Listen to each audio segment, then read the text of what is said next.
Mwaka ya kufa kwa mfalme Hosea, niliona Bwana mwenye kukaa iti ya enzi ya juu sana, na nchongo ya kanjo yake ilikuwa najaza hekalu. Makerubi balikuwa juu yake, na kila mmoja alikuwa na mabawa 6, mawili ambao walificha nayo uso, mawili ambao walificha nayo miguu, na mawili ambao walikuwa napepuka nayo. Na mmoja kwa mwingine walikuwa nalalamika na kusema, mtakatifu, mtakatifu, mtakatifu ni Jehova Mungu wa majeshi, dunia mzima inajaa utukufu wake.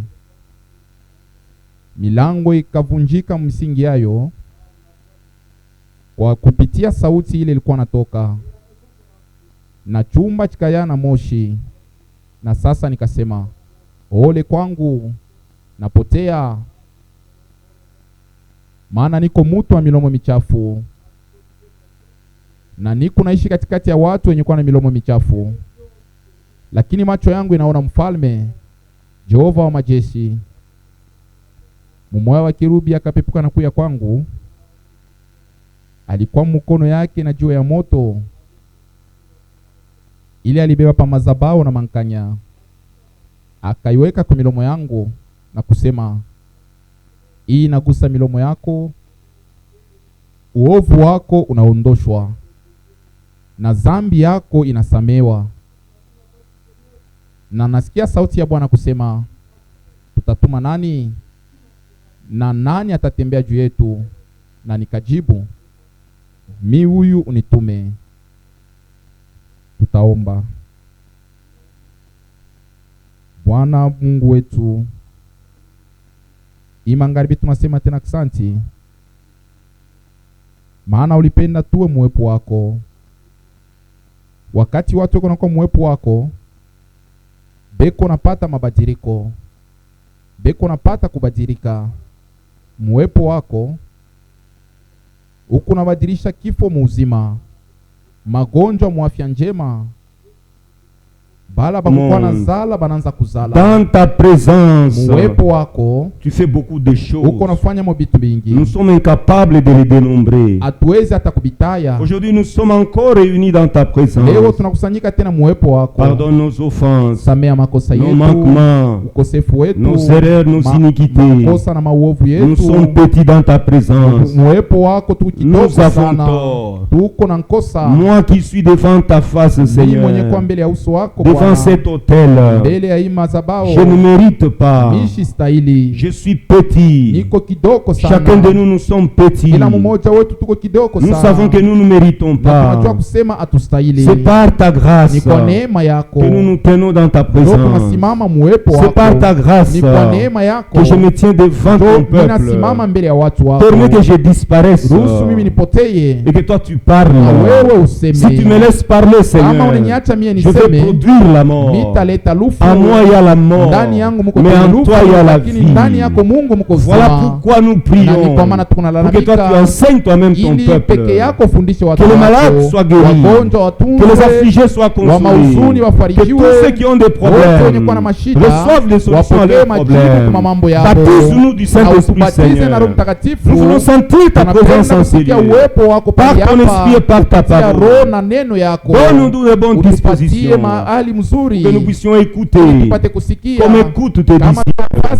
Bénis les anciens de cette église, les diacres, les administrateurs, chaque frère et chaque sœur qui te servent d'une façon ou d'une autre, de près ou de loin, de manière cachée ou ouverte, que cette œuvre aille de l'avant. Bénis l'œuvre de construction. Si tu bénis les frères et sœurs, puisses-tu leur donner de bonnes dispositions pour qu'ils soutiennent l'œuvre de construction. C'est ta maison qui est construite. C'est toi qui construis ta maison. Ce n'est pas la maison du pasteur, mais c'est ta maison.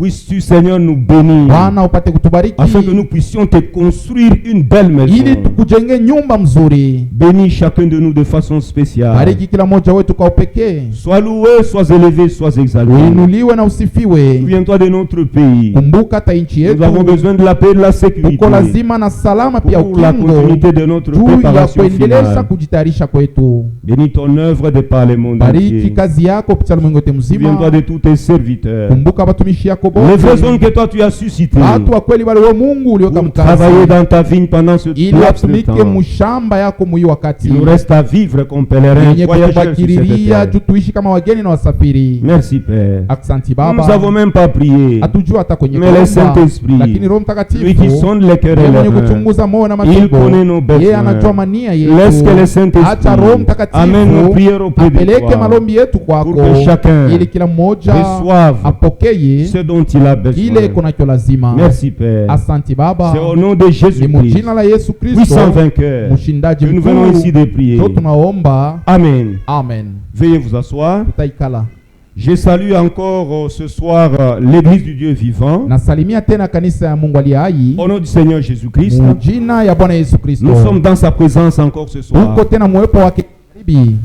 Que Dieu bénisse chaque frère et chaque sœur. Mungu abariki kila ndugu na kila dada. Quand vous venez dans la présence de Dieu, Wakati mnakuwa mwepo wa Mungu, la transformation doit être effectuée. mabadiliko yanapaswa kuonekana. Un changement doit s'opérer en vous. Mabadiliko yanapaswa kuonekana ndani Si yenu. un changement ne s'opère pas Kama en ndani vous, yako mabadiliko hayaonekani, regardez la manière angalia dont namuna vous êtes venu dans la ile présence de Dieu. uliingia nayo mwepo wa Mungu. Hier nous parlions Jana tulisema de cette femme qui juu ya perdait ule le sang. mke alikuwa anapoteza damu, Elle est arrivée vers alienda kwa Jésus-Christ. Yesu Kristo. Dans sa présence, Mwepo wa Yesu d'une bonne manière. ali mzuri, Elle a touché le bord de son vêtement. aligusa tu mkanjo Et elle était yake, complètement guérie. pale pale alitunzwa. Mais ce soldat romain, Lakini ule askari il est venu mwema d'une mauvaise manière. alikuwa mwali ya mbaya, Il giflait le Seigneur. anampika Bwana mapi, Il n'avait rien obtenu. asikupokee kitu. Tu peux venir ici. Na wewe unaweza kuya Si hapa tu n'as pas une bonne attitude, kama hauna na hali si mzuri, tu n'as pas de bonne disposition, kama ujiweke mzuri, si tu ne t'avances pas d'une bonne manière, kama ukaribie mwali ya mzuri, utatoka mpaka vile. tu sortiras tel que tu es Vous verrez entré. les frères et sœurs être bénis, Utaona ndugu na wadada kubarikiwa, mais vous n'êtes pas bénis. lakini wewe ubarikiwe. Peut-être unaanza kusema c'est peut-être ni Commence lawa. à dire que c'est le fétiche. Il faut expérimenter la foi. Inafai kuonja, Il faut expérimenter le Seigneur. inafai kumuonja Bwana. La parole de Dieu est apportée à tout le monde. Neno ya Mungu ni ya mtu Vous wote, devez la recevoir unapaswa kuipokea dans votre cœur, ndani ya moyo wako avec foi, na imani, et le Seigneur na agira. Bwana atatenda. Hier, nous étions en train de Jana parler tulikuwa nasema du roi Osias. juu ya mfalme Hosea. Le roi Osias était Huyu mfalme orgueilleux. Hosea alikuwa na kiburi. Au début, il a bien commencé. Mwanzo alianza mzuri, Quand il est devenu un peu puissant, wakati anakuwa il est devenu uwezo, très puissant. anajulikana, L'orgueil est entré à lui. kiburi inamwingilia. Lisons un peu quelque chose sur l'orgueil. Tutasoma pa kiburi. Proverbe 16. Mezali 16.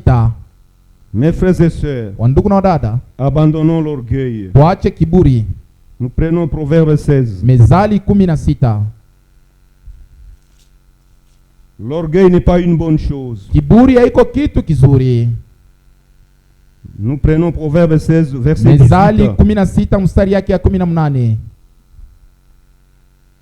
L'arrogance précède la ruine Kiburi kiko natangulia kubomona et wala l'orgueil kuanguka. précède la chute. Kiburi kiko natangulia kuanguka. Proverbe 16, verset 5. Mezali 16 mstari ya 5. Tout cœur hautain est en abomination à l'Éternel. Moyo wote wa kiburi iko machafuko mbele ya Jehova Mungu, Certes, il ne restera pas impuni. na haitabaki bila kuapizwa. Quand tu t'enorgueillis, Wakati unajaa kiburi, sachez que tu es sur le chemin de tomber. jua kusema ku njia ya kuanguka. Église, est-ce que nous sommes ensemble? Eti kanisa tuko pamoja. Quand vous commencez à vous Wakati enorgueillir, unaanza kuvimba kiburi, quand vous commencez à vous sentir tout suffisant, wakati unaanza kujiona unajienesha, faites attention. sopoka, Vous êtes sur le point de uko tomber. karibu na kuanguka. Proverbe 18, Mezali 18 verset 12. mstari ya 12. Avant la ruine, Mbele ya kuanguka wala le cœur kubomonewa, de l'homme s'élève, moyo wa mtu unajaa na kiburi, mais l'humilité lakini précède unyenyekevu la gloire. uko natangulia Si le sifa. Seigneur vous bénit, Kama Bwana anakubariki, soyez toujours wewe humble, baki hapa mwenye et il kunyenyekeza, vous bénira naye davantage. atakubariki tena zaidi. Si il vous élève, Kama anakuinua, humilie-toi, wewe jinyenyekeze, et il vous élèvera na atakuinua davantage. tena zaidi. Frère Branham disait, Abraham alikuwa anasema le chemin vers le haut, c'est en njia ya bas. kupanda yule iko chini, Humilie-toi, ujishushe, et le Seigneur va vous na t'élever. Si vous vous enorgueillissez, je suis le point de tomber. L'orgueil n'est pas une bonne chose. Que Dieu nous bénisse tous. Amen. Je vais lire un peu quelque chose dans le message dans sa présence. Nous prenons ce message dans sa présence. Je suis au paragraphe 73 du 9/9/1962. le 9 septembre 1962. C'est une prédication que le frère Branham avait prêchée le soir. Nous lisons quelque chose là-bas et nous passons. Quand un homme pense que Dieu n'est pas là, il va jurer. Il va convoiter les femmes. C'est ce que nous disions hier. David, qu'est-ce qu'il a dit? Je mets le Seigneur devant moi. J'ai constamment le Seigneur sous mes yeux. J'ai constamment l'Éternel sous mes yeux. C'est-à-dire quoi? Je mets l'Éternel devant moi. Quand je marche, l'Éternel est devant moi. Si l'Éternel est devant toi, vas-tu convoiter? Si l'Éternel est devant toi, vas-tu voler? Vas-tu calomnier? C'est pourquoi Dieu disait que David, c'est l'homme selon mon cœur. L'homme selon le cœur de Dieu. Pourquoi? Quand il commettait une erreur, il était sur le point de se repentir. Il n'attendait pas. Il commet une erreur, il se repent. Il commet une faute, il se repent. Parce que Dieu était toujours devant. Il a venu Dieu devant. Nous aussi, nous devons mettre Dieu devant. Je disais hier ceci, que la présence de Dieu, ce n'est pas seulement ici dans l'église. Non mon frère, nous devons être comme David. Savoir que Dieu est toujours présent. La Bible dit que l'ange de l'Éternel campe autour de ceux qui le craignent. Si l'ange de l'Éternel campe si vous marchez avec Jésus, est-ce que vous pouvez calomnier? Est-ce que vous pouvez critiquer? Est-ce que vous pouvez regarder les photos pornographiques même dans votre chambre? Vous savez que vous êtes avec le Seigneur. Vous êtes au service. Vous êtes avec le Seigneur. Lisons un peu. Que Dieu nous bénisse tous. Amen. Quand un homme pense que Dieu n'est pas là, il va jurer, il va convoiter les femmes, il va voler, il va tricher, il va mentir, il fera n'importe quoi. Parce qu'il croit que la présence de Dieu c'est seulement l'église. Quand nous sortons déjà ici, il y a des gens qui commencent à critiquer déjà les sœurs commencent à se critiquer entre elles. Quand nous sortons déjà ici, nous croyons que la présence de Dieu c'est seulement ici. Nous devons avoir conscience que si nous sommes des chrétiens, nous marchons avec Christ. Partout là où nous allons, notre langage, évitons des plaisanteries. Que Dieu nous bénisse. Il va voler, tricher, mentir, il fera n'importe quoi. Quand il pense que Dieu ne le voit pas, mais amenez-le dans la présence de Dieu. Il sera immédiatement. Quand vous l'amenez dans la présence de Dieu, il cesse tout cela immédiatement. Mais quand il pense qu'il n'est pas dans la présence de Dieu, il peut tout faire. Nous avons des frères dans ce message. Il dit à une femme, une sœur, qui est une femme d'autrui, d'un autre frère, on n'est pas ça. On a quoi bien ça. Vous ne pouvez pas utiliser un langage vous pensez que Dieu n'est pas là. Vous n'êtes pas dans sa présence. Que Dieu nous aide. Que Dieu nous assiste. Notre langue. Esaïe, sa langue a été brûlée. Le plus grand problème, c'est la langue. Que Dieu brûle ta langue. Que Dieu brûle ma langue. Qu'il brûle ta langue. Cette pierre ardente ile jiwe ya moto qui avait touché ile rigusaka la langue d'Esaïe milomo ya Isaya représente maana yayo le baptême du Saint-Esprit. ubatizo wa Roho Le Mtakatifu. Saint-Esprit est le Roho feu. Mtakatifu ni moto. Il faut que tu reçoives le Inafaa Saint-Esprit. upokee Roho Mtakatifu. Il faut que tu reçoives le Saint-Esprit. Inafaa upokee Roho Mtakatifu. Le Saint-Esprit Roho Mtakatifu est très important. ni ya mafaa Si sana. tu reçois le Kama Saint-Esprit, unapokea Roho il Mtakatifu va commencer à contrôler ta langue. utaanza kuchunguza sana lulimi yako. Lisons un peu ça pour terminer. Tutaisoma juu ya kumaliza.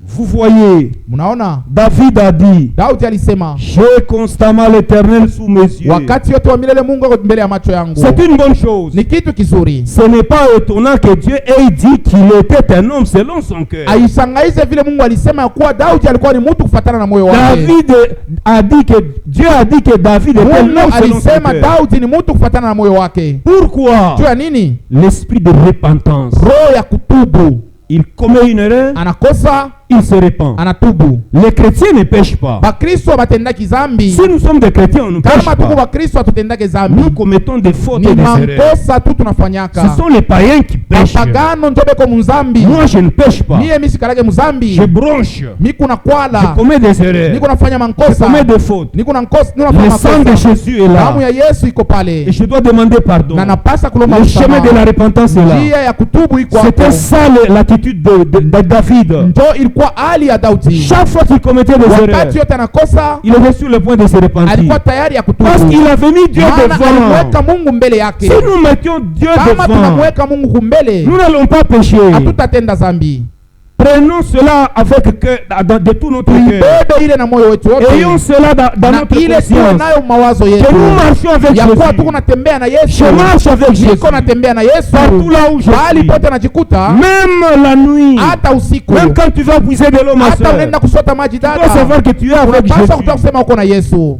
Un garçon commence à te toucher. Kiana anaanza kupapasa papasa pa Pensez mwili. que Jésus n'est pas Wewe là. unadhani kusema Yesu ana Vous n'êtes hapo. pas dans sa présence. Hauna muwepo Et wake. vous venez ici. Na unakuya hapa. Même dans la chorale, Hata kukwaya. il faut du sérieux. Inafaa muwe na ujasiri. Dans la chorale, Kukwaya. parfois nous prions, Saa zingine tuko les gens naomba ne sont pas guéris. watu wabatunzwe. Pourquoi? Parce que dans la Kwa nini? chorale, Maana mkwaya vous faites des bêtises. muko michezo ya Vous avez mbaya. des sœurs, Kuko madada elle fait des bêtises, anafanya bia Elle vient chanter dans la chafu na chorale. anakuya kuimba mkwaya. elle chante comme un ange. Eko naimba sa Mais elle vit comme un malaika. démon. Maisha yake saa ya pepo Nous n'avons mchafu. pas besoin Hakuna lazima de voir des sœurs ya kuona qui badada portent de longues jupes, bakuvala bimajipe birefu mais qui se prostituent. lakini beo unasharatika. Vous venez ici, Kuya vous hapa portez une longue jupe, unavala kia kirefu. c'est très bien, Ni mzuri. mais le soir, Magharibi sasa un voyou, mchambazi Couche avec mwalibi toi. mfuta bange eko nalala na Dieu wewe. t'aide. Mungu akusaidie. Ici, Hapa il y a des sœurs beko badada qui vivent bale beko naishi selon la parole. kufuatana na Il y a neno, aussi des sœurs na kuko badada qui ne vivent pas selon la bala parole. baishi neno. Si nous disons que nous tous nous Kama vivons selon tunasema la shie parole, bote tunaishi neno, je suis un faux bale tuko prédicateur. najidanganya. Même ici, Hata huku kubanduku il y a des voleurs. kuko Il bamwiji, y a aussi des bons frères. kuko babanduku Remplis bazuri du Saint-Esprit. wenye kujazwa na Roho Prêts pour Mtakatifu, le départ. bako tayari juu ya Wenjo ya kuchakula. c'est toi qui dois choisir. Est-ce que tu es baptisé du Uko Saint-Esprit? ubatizwa na Roho Mtakatifu Tu fais partie de ce eti groupe-là? na uko mwile kundi Ou bien toi, wala weye tu viens nous uko accompagner? na kutushindikiza Il y a tu. des frères et sœurs qui viennent nous Kuko wandugu na accompagner. wadada wa kutusindikiza. Quand nous allons partir, Wakati tutenda batabaki na ile kanisa tunayenga. batatupepea na banabakia na kanisa. Que celui qui a des oreilles pour entendre, Masikio entendre asikie ce que l'Esprit dit à l'église. ile roho iko nasema kwa kanisa. Mais je continue. Naendelea. Mais quand il se rend compte que Dieu est prêt, Wakati anaona kusema Mungu yuko pale, avez-vous déjà fait attention à un pécheur? eti msha kuona mtenda zambi, Qu'une personne pieuse s'approche, mtu mtao anakaribia, il cessera ses jurons. ataacha ile mazimu yake. S'il a un minimum de respect, Kama iko na heshima, il ne dira pas des plaisanteries sales qu'il aurait voulu dire. ashitasema machafuko alipenda kusema.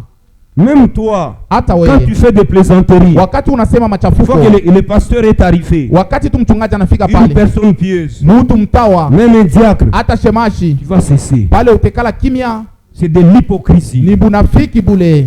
Que Dieu nous aide. Mungu atusaidie. Que Dieu nous assiste. Mungu atusaidie. Pour que nous puissions tupate être toujours dans sa présence. kujikuta paka mwepo wake. Une présence permanente. Mwepo ya kila wakati. Ce que nous voulons ce soir, ile tunapenda hii magharibi, c'est une présence permanente mwepo ya kila wakati du Seigneur dans notre vie. Mwepo ya Bwana maisha yetu. Et là nous n'allons pas pécher. Na pale hatutatenda dhambi. Que Dieu nous aide. Bwana atusaidie. Que Dieu nous assiste. Mungu atusaidie. Il arrêtera cela.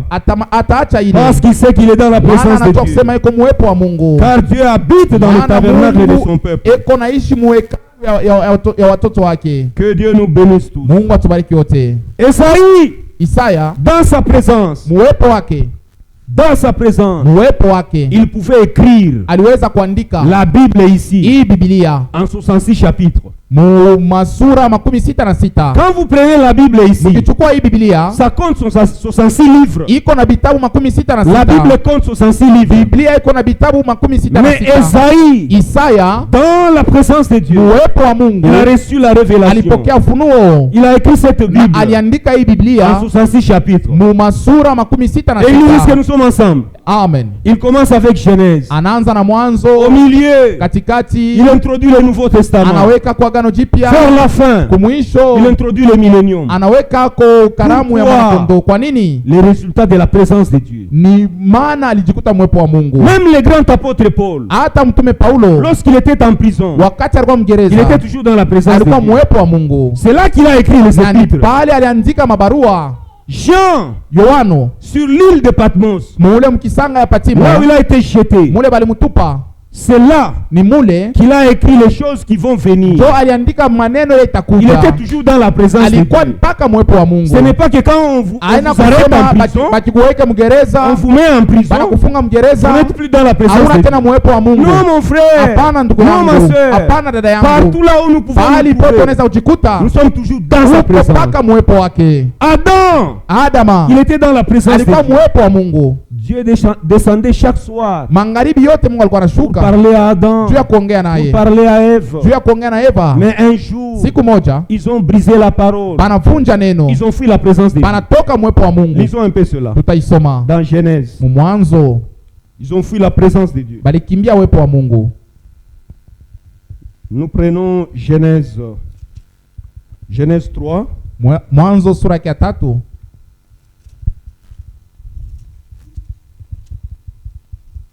Église, nous sommes ensemble.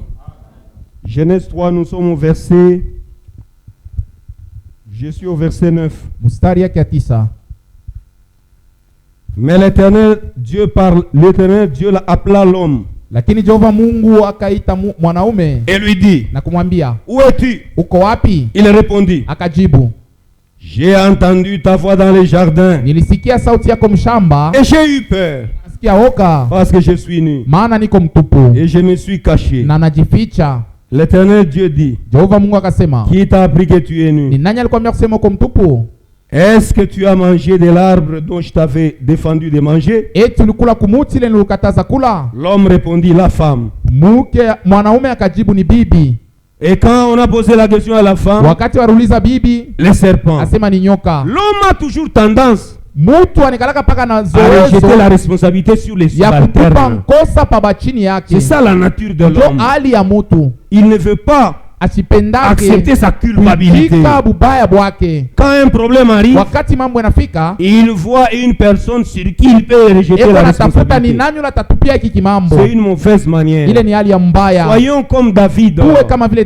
Quand il se rend compte qu'il est tombé, il accepte qu'il est tombé et il se répand.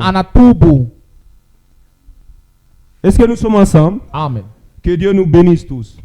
Adam, dans sa présence, il pouvait tout faire. Il était dans le bonheur. Mais quand il a brisé la parole, il a fui la présence de Dieu. Il y a des frères et sœurs qui ont déjà fui l'église. Comment un frère peut prendre une dette chez 5 à 6 frères ou 6 sœurs? Il va voir une sœur, il prend $20. Je vais vous remettre dans 3 jours. Il voit un autre frère, il prend $50. Je vous remets dans 5 jours. Et à un moment donné, na wakati il n'est plus à mesure de payer. Est-ce qu'il va venir à l'église? Ce frère viendra à l'église. Parce que s'il vient à l'église, il va vous trouver. Il n'a pas d'argent à vous donner. Église, est-ce que nous sommes ensemble? Amen. Il va fuir. Les péchés empêchent. Si vous n'êtes pas capable de rembourser, voyez votre frère. Je vous ai promis dans 3 jours. Mais je n'ai pas eu l'argent. Est-ce que tu peux me donner encore une semaine? Et tu commences à rester à la maison. Les péchés empêchent. C'est pourquoi Adam, dans sa présence, il pouvait tout faire. Il était dans les bonheurs. Mais quand il a brisé la parole, il a fui la présence de Dieu. Dieu a commencé à les chercher. C'est Dieu qui nous a cherché. Nous, on n'a pas cherché Dieu. Nous étions dans le monde des pécheurs. Et c'est Dieu qui nous a cherché. C'est Dieu qui a cherché Adam. Adam était nu. Adam était couvert par le voile de sainteté.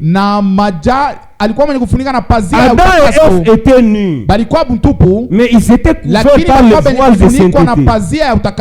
Eux-mêmes ne savaient pas qu'ils étaient nus. Mais c'est au moment où ils ont brisé la parole qu'ils se sont rendus compte qu'ils étaient nus. Ils ont prêté l'oreille à l'ennemi, la langue. Ils ont prêté l'oreille. L'ennemi leur a dit, vous serez semblable à Dieu. Vous serez comme lui. Ils ont voulu avoir la connaissance. N'allez pas chez les fausses doctrines. Oh, nous sommes les mêmes. Nous croyons au prophète. Non, mon frère. Là-bas, ce sont les fausses doctrines. Les fausses doctrines suivent l'âme. Non, mon frère.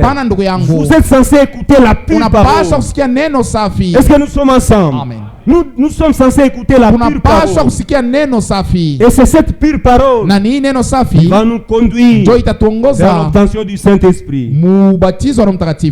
Abraham, lui aussi, dans la présence de Dieu, il est tombé la face contre terre. Mon frère, ma soeur, dans la présence de Dieu, on ne tombe pas par derrière comme les tombées que nous voyons dans les dénominations. Dans la présence de Dieu, on tombe toujours la face contre terre. Abraham, quand Dieu l'a appelé, il est tombé face contre terre. On peut d'abord le lire.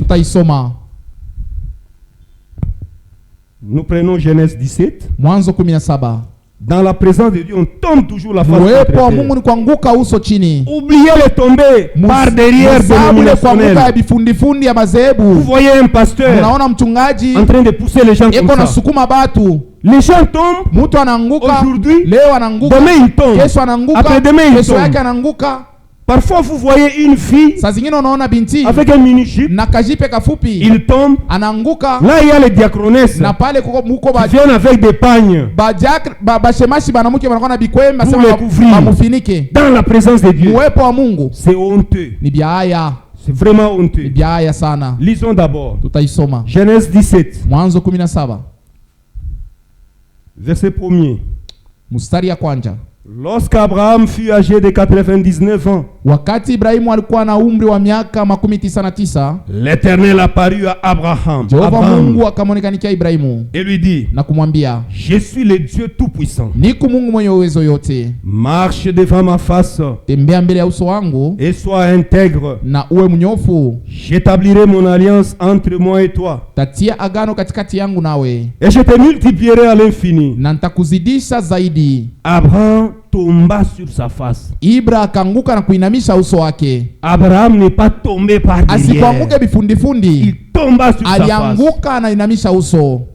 Dans la présence de Dieu, on tombe toujours la face contre terre. On tombe pas par derrière. Que l'église comprenne la chose. Et Dieu lui parla en disant, voici mon alliance que je fais avec toi. Tu deviendras père d'une multitude de nations. Et on ne t'appellera plus Abraham, mais ton nom sera Abraham. Dans la présence de Dieu, Abraham, son nom a été changé.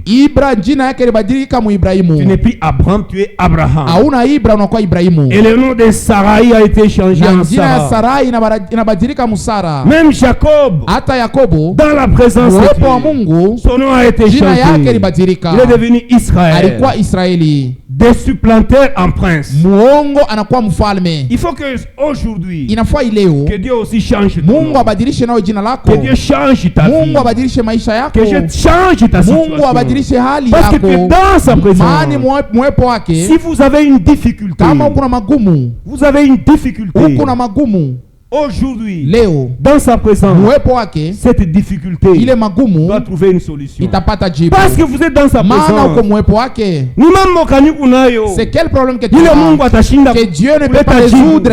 Dans sa présence, Mwepo wake on a les solutions à tout tuko na problème. majibu kwa mambo yote. Cette petite femme, Ule mke, cette mère mexicaine, ule mama wa Mexico elle a amené un bébé mort alikuwa na mtoto mwenye kufariki. dans sa présence. Mwepo wake Mungu, Et le bébé est revenu à na la vie. mtoto alirudia kuzima. Si quelqu'un qui est Kama mort ule alikuwa mwenye kufariki revient à la vie, anarudia kuzima, mais toi tu es hasa vivant, wewe ingali mzima, tu as seulement une petite maladie. unika magonjwa tu kadoko. Est-ce que le Seigneur ne peut pas te Eti guérir? Bwana siwezi kukutunza? Lazare, Lazaro il était mort. alikuwa mwenye kufariki. 4 jours après, Masiku ine le baadaye Seigneur l'a appelé. Bwana alimuita, Lazare, Lazaro sors. toka. Est-ce que ton problème Eti mambo yako est celui de na Lazare? ile ya Lazaro Quel est le problème le plus ni difficile? mambo kani ya nguvu sana, Celui de Lazare ou ni ya bien son Lazaro wala problème? yako? Quelqu'un qui est déjà mort. Muntu unasha kufariki 4 jours après, masiku ine Dieu baadaye l'appelle. Mungu anamuita Il revient à la na vie. anarudia kuuzima. Que Dieu nous aide, Mungu qu'il atusaidie nous assiste, na atusaidie que nous puissions comprendre pate que kuelewa dans sa ya kuwa présence, mwepo wake chacun obtient tout ce dont il a kila mtu besoin. anapokea kila anahitajiwa. Ni mambo ya imani. C'est le problème de la foi, Ni mambo ya imani. c'est le problème de la foi. Que Dieu nous bénisse tous. Mungu atubariki. Qu'est-ce qui s'est passé? Ni nini lipitikana? Abraham, Ibrahimu Dieu l'a appelé Mungu alimuita, à 75 ans. alikuwa na miaka Quitte 75, ton asema toka mu nchi yako, Quitte ta patrie. toka mu nchi Je rendrai yako ton nom grand. na tafanya jina lako ikuwe kubwa. Après 24 ans Kisha miaka 24 de marche avec le Seigneur, ya kutembea na Bwana, le Seigneur l'apparaît. Bwana anamuonekania tena, Il tombe sur sa face. anaanguka na kuinama uso chini. Lisons d'abord cela. Tuisome Nous prenons d'abord Genèse 12. Mwanzo 12. Genèse 12. Mwanzo 12. Ici, nous voyons l'appel d'abord d'Abraham. Hapa tu unaona mbele mwito ya Ibrahimu. Dieu l'appelle à 75 ans Mungu anamuita kwa miaka 75 pour qu'il quitte ili atoke son pays mu taifa et yake il le bénira. na atambariki. Abraham a quitté. Ibra alitoka, Il a marché avec le Seigneur. anatembea na Bwana À 99 ans, mu miaka 99. le même Seigneur Ule Bwana moja qui marchait moja avec lui alikuwa anatembea naye, lui apparaît. akamonekania tena, Il tombe akaanguka face contre terre. uso chini. On ne s'habitue pas à Dieu. Mungu abamzobele yake. Peut-être tu n'as pas encore trouvé la solution à ton Saa zingine problème. hujapata jibu kwa mambo yako, Malgré que beaucoup de prédications sont passées ingawa ici. banahubiri mahubiri sana. Peut-être aujourd'hui, Saa zingine leo tu auras la solution à ton utapata problème. jibu kwa mambo yako. Haina bwingi ya Ce n'est mahubiri. pas le nombre de Dieu prédications. analitaka Tu Saint-Esprit. peux amener le Même Saint-Esprit. cette prédication, Même hata hii tu mahubiri peux avoir le inaweza Saint-Esprit. kupatia Roho Mtakatifu. Même cette Hata hii prédication, mahubiri tu peux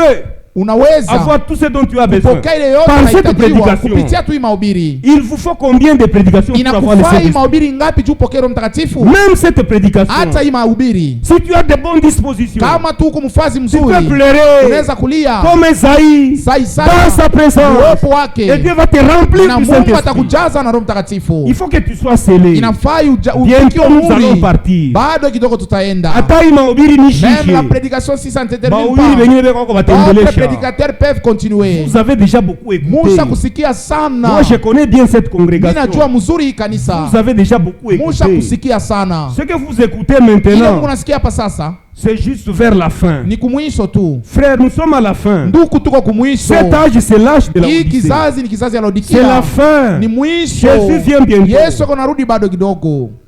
Cherchez d'abord le Saint-Esprit. Tafuteni kwanza Roho Mtakatifu. Si tu demandes la voiture, Kama unalomba gari, Dieu peut te donner la voiture. Mungu anaweza kupatia Et gari. demain, la voiture fait un Na accident. kesho gari inafanya ajali. Tu peux même demander un enfant. Unaweza kulomba mtoto. Tu peux demander un enfant. Unaweza kulomba mtoto. Dieu te donne un Mungu bébé. anakupatia mtoto. Une petite maladie. Magonjwa kidogo Il part. anakufa. Lazare était ressuscité. Lazaro alirudia Mais il kuzima. est mort encore. Alikufa tena. Demandez le Saint-Esprit. C'est la chose capitale. Que Dieu nous bénisse tous. Amen. Lisons. Tusome. Nous parlons d'Abraham. Tunasema juu ya Ibra. Genèse 17. Mwanzo 17. Je suis au verset 15. Mstari 15. Dieu dit à Abraham, Mungu akamwambia Ibra, tu ne donneras plus à Sarai, ta femme, le nom de Sarai. Na bibi yako Sarai hautamuita tena kwa ile jina, mais son nom sera Sarah. Jina lake inakuwa Sara. Je la bénirai. Tamubariki. Et je te donnerai d'elle un fils. Na kupitia yeye takupatia mtoto mwanaume. Je la bénirai. Tamubariki. Et elle deviendra des nations. Na ndani yake mtatoka mataifa. Des rois des peuples sortiront d'elle. Watu na wafalme watatoka ndani yake. Abraham tomba sur sa face. Ibra akaanguka na kuinamisha uso wake. Mon frère et ma sœur, ndugu yangu, dada yangu, écoutez bien. Musikie mzuri. Quand Dieu est apparu à Abraham, wakati Mungu alimuonekanikia Ibra, il est tombé face contre terre. Alianguka na kuinamisha uso wake. Il est tombé la face contre terre. Alianguka na kuinamisha uso. Qu'est-ce qui s'est passé? Ni nini ilipitikana? Il lui a fait la promesse. Mungu alimfanisia ahadi. Tu auras un fils. Utapata mtoto mwanaume. Abraham a ri dans son cœur. Ibrahim moyo wake alicheka. Dieu n'a pas fait de cela un problème. Mungu asikone ile kama maneno. Mais quand Sarah a ri dans son cœur, wakati Sara alicheka, Dieu en a fait un problème. Mungu aliona sema ile ni mambo. Église, est-ce que nous sommes ensemble? Amen. Quand Dieu a dit à Abraham, wakati Mungu alimwambia Ibra, tu auras un fils, utapata mtoto mwanaume, même à ta vieillesse, hata kubuzebwa, à cet âge, mwile miaka uko nayo, Abraham a douté. Ibra alishakia, il a ri dans son cœur. Anacheka moyo wake. Naîtrai-je un fils mimi naweza kuzala d'un vieux mie mzee de hivi 100 ans? miaka Il a ri. 100 alicheka. Mais Dieu n'a pas fait un problème. Mungu asikone ile kama Mais mambo. quand Sarah a ri, wakati Sara dans alicheka, Genèse 18, Mwanzo 18, Dieu en a fait un problème. Mungu aliona kusema ile ni Y mambo. a-t-il quelque chose d'impossible de la part de Dieu? Kuko kila kiwezekane kwa Mungu. Pourquoi Sarah a-t-elle Kwa ri? nini Sara anacheka? Dans la présence de Dieu, Uwepo wa Mungu, Sarah a fait peur. Sara alisikia oga. Elle disait que je n'ai pas ri. Anabisha kusema sikucheke.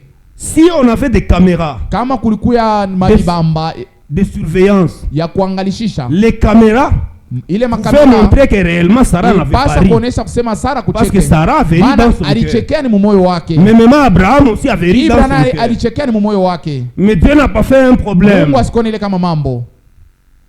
Dieu, Mungu c'est lui qui traite avec ses serviteurs. ni yeye kwa natumika na watumishi yake. Même quand Marie Hata wakati Maria et Aaron na Haruni s'étaient moqués de Moïse. walimchekelea Musa. Pourquoi est-ce que Moïse a pris une égyptienne? Musa alichukua mwana Misri. Ils étaient en train de parloter. Wanaanza kusema sema. Marie a été frappée de la lèpre. Na Mary balimupika ukoma. Mais Aaron a été épargné. Haruni yeye Pourtant balimwepusha. tous les deux Na japo wao wote wawili parlaient de Moïse. walianza kumshimanga Musa. Aaron aussi devrait être frappé. Haruni naye walipasha kumpika. Mais il a été épargné. Lakini Mungu alimwepusha. Même quand un serviteur de Dieu Wakati mtumishi wa Mungu commet une faute, anafanya kosa, il tombe. anaanguka, Ne vous moquez pas de lui. hapana kumchekelea. Dieu lui-même s'occupera de Mungu lui. mwenyewe ataishana naye. Dieu lui-même s'occupera de Mungu lui. mwenyewe ataishana Que naye. Dieu nous aide. Mungu Que atusaidie. Dieu nous assiste. Mungu atusaidie. Lisons un peu Genèse 18. Mwanzo 18 À partir du verset 11 au verset 14. 11-14.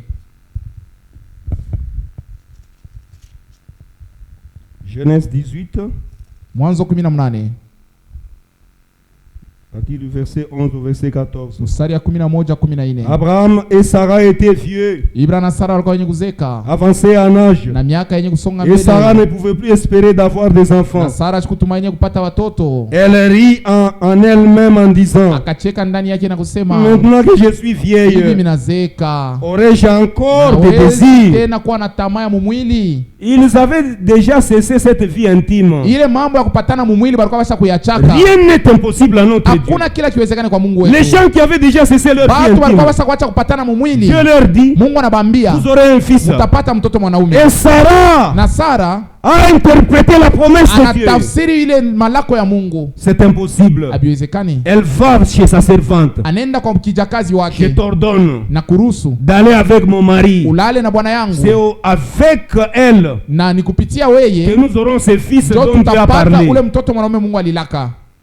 Dieu a permis la chose. Mungu aliruhusu ile kitu. Mais lakini il est revenu en disant, na kusema, tu auras un fils utapata mtoto mwanaume avec Abraham, na Ibrahimu, avec Sarah. na Sara. Ce n'est pas Ismaël. Haina Ismaeli. Je bénirai Ismaël. Mais l'enfant de la promesse mtoto wa malako viendra de Sarah. Atatoka kwa Sara. Et son nom sera Isaac. Jina lake itakuwa ni Isaka. Il reprend la même promesse. Malako moya moya. C'est ça notre Dieu. Njoo vile Mungu wetu. Les voies de Dieu ne sont pas les voies des hommes. Manjia ya Mungu haina ya watu. Quand Dieu parle, Mungu akiseme, nous devons écouter. Tunapaswa kusikia. Il dit et la chose arrive. Eko nasema na kitu inafika. Le problème quand Dieu parle, iko pale kama Mungu anasema, c'est fini. Kunamalizika. La chose doit arriver. Kitu kinapaswa kifike. Que Dieu nous bénisse tous. Amen.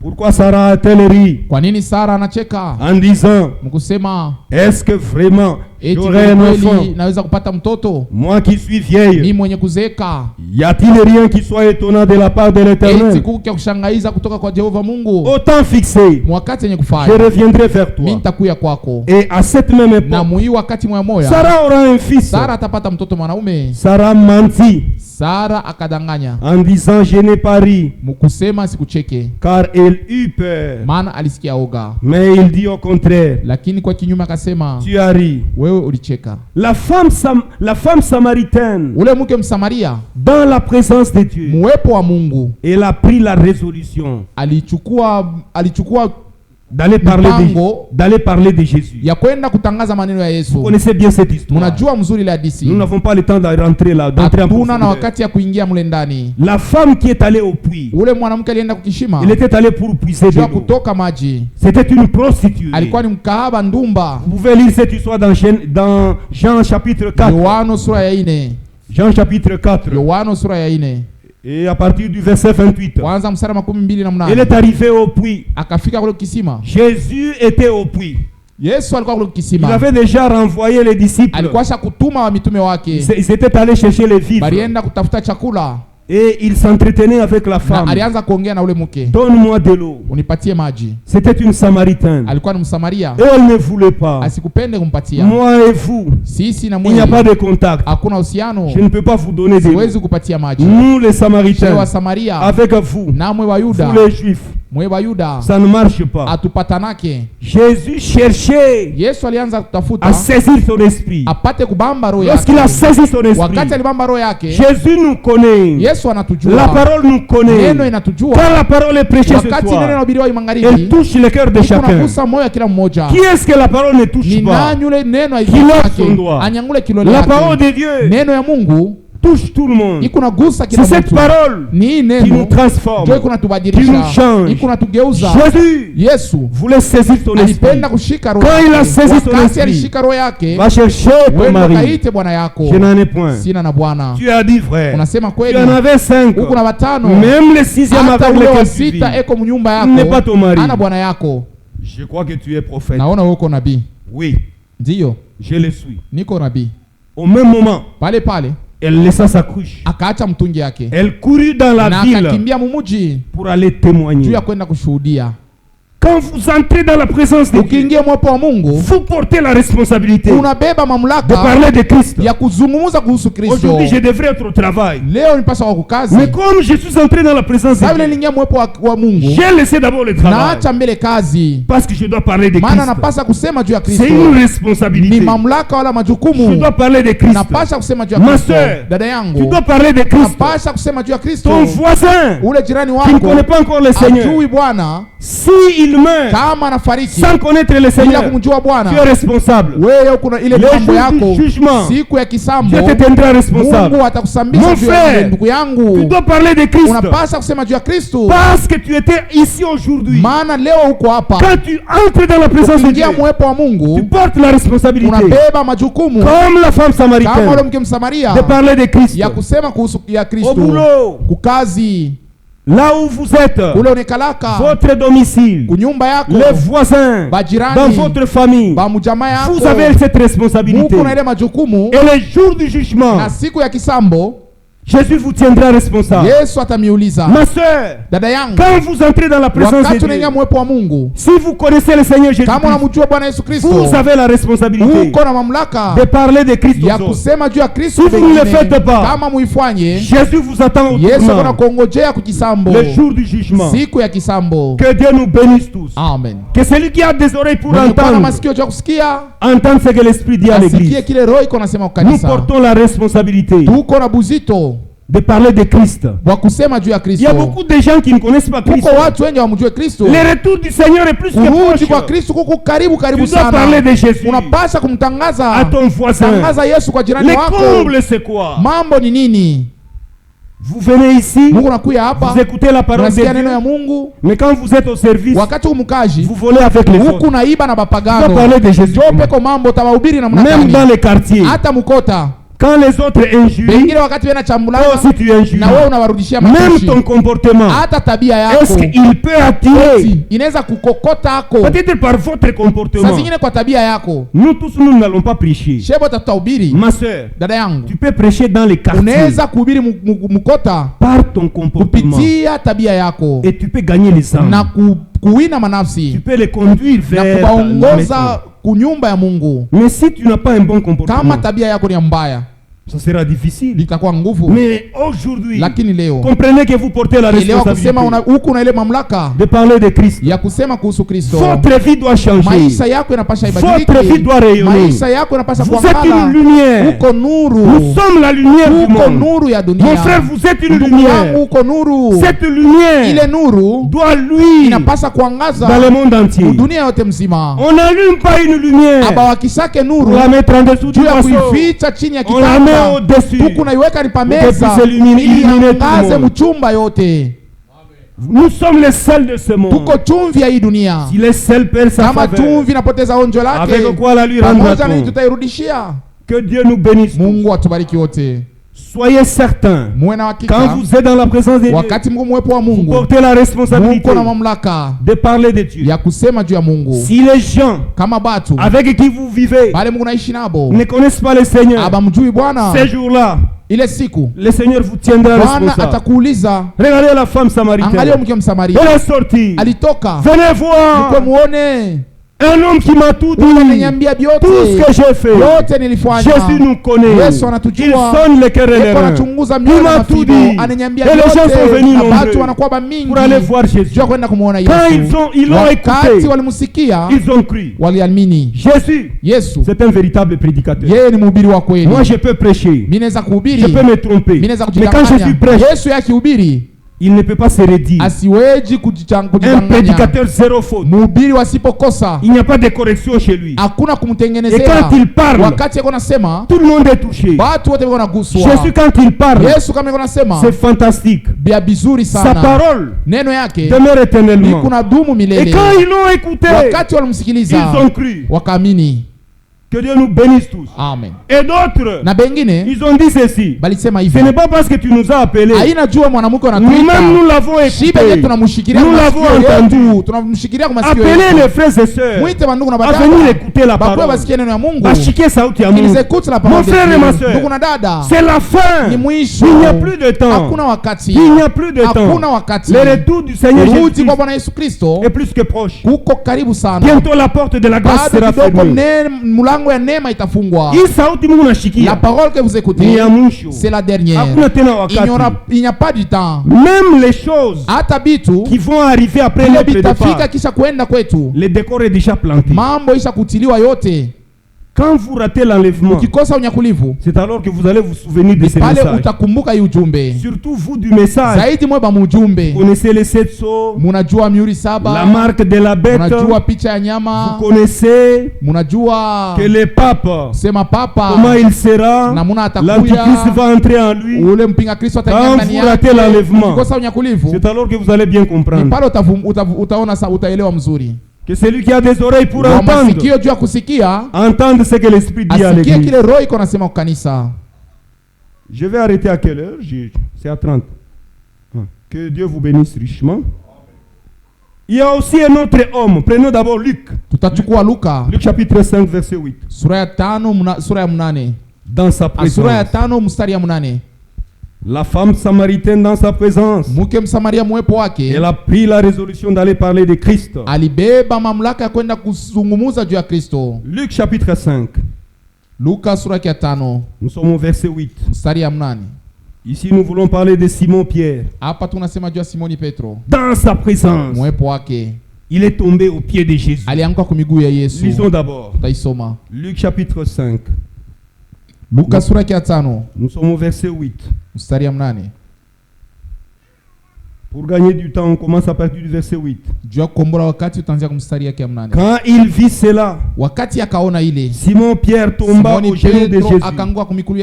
Commençons à partir du verset 4 pour avoir la pensée.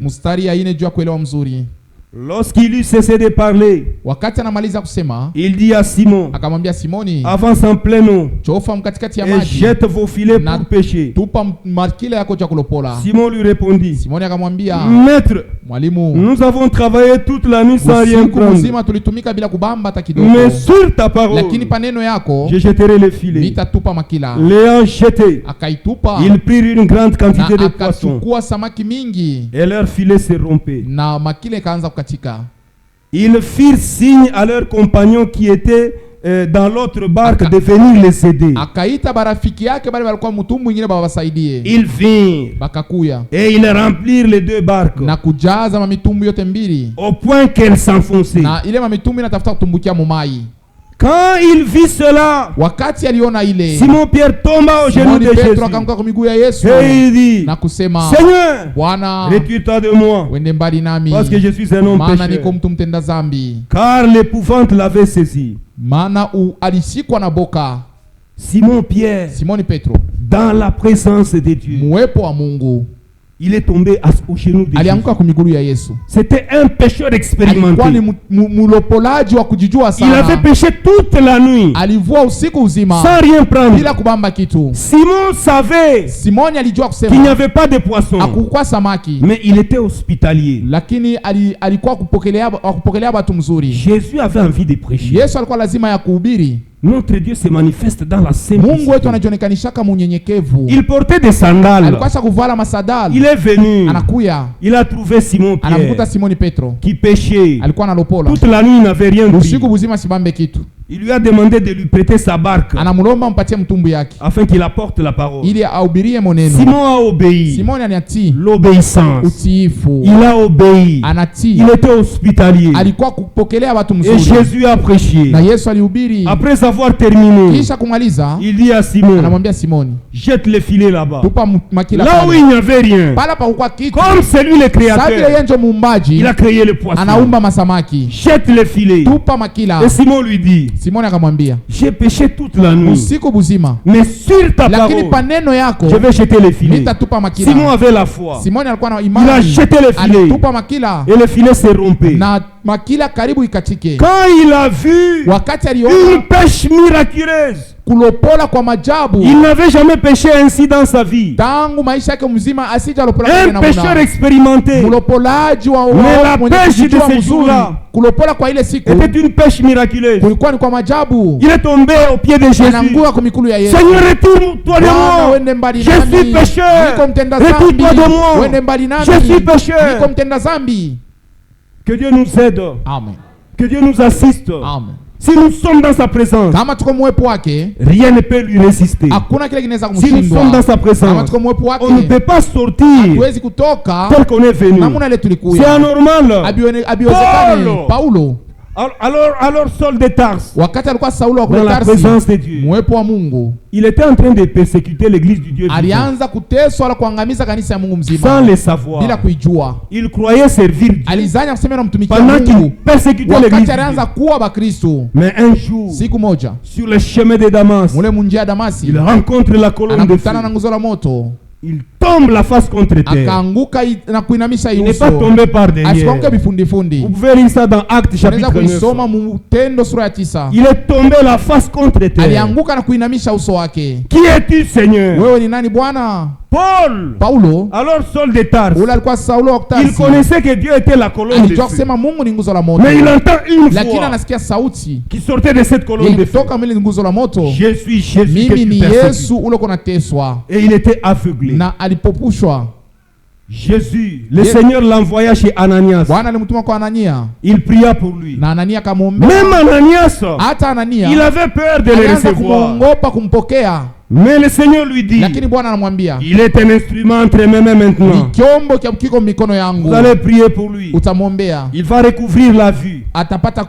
C'est un instrument entre mes mains. Laissez-le.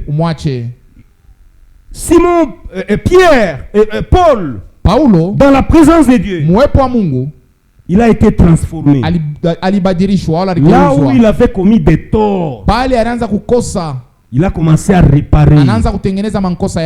Il était complètement changé. Les gens lui disaient ceci: tu as persécuté l'église du Dieu vivant. Tu veux retourner à Jérusalem.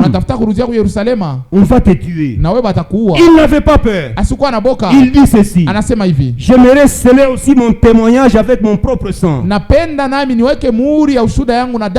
je connais le Seigneur Jésus-Christ. Il voulait aussi sceller son témoignage avec son propre sang. Lorsqu'il est entré dans la présence de Dieu, il était complètement transformé.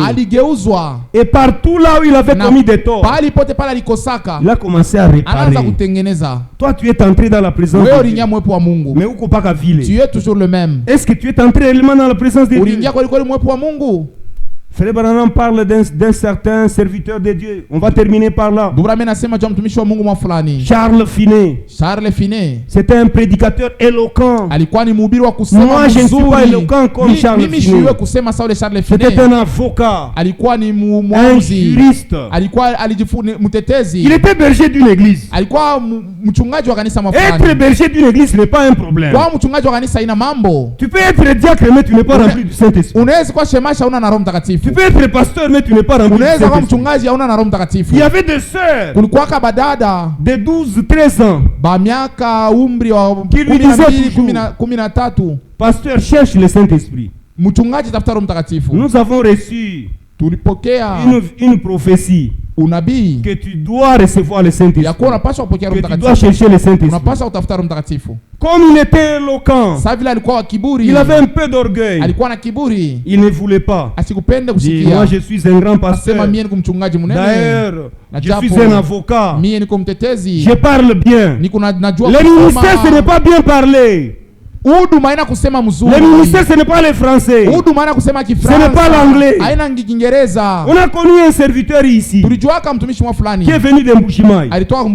Il avait des problèmes à parler en français. Mais il nous a vu, nous, en train de prêcher en français. Mais il n'a pas prêcher en français. Il va quelque part dans une église ici.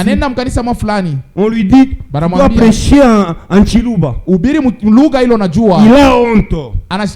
Nous devons prêcher dans la langue que nous maîtrisons le mieux.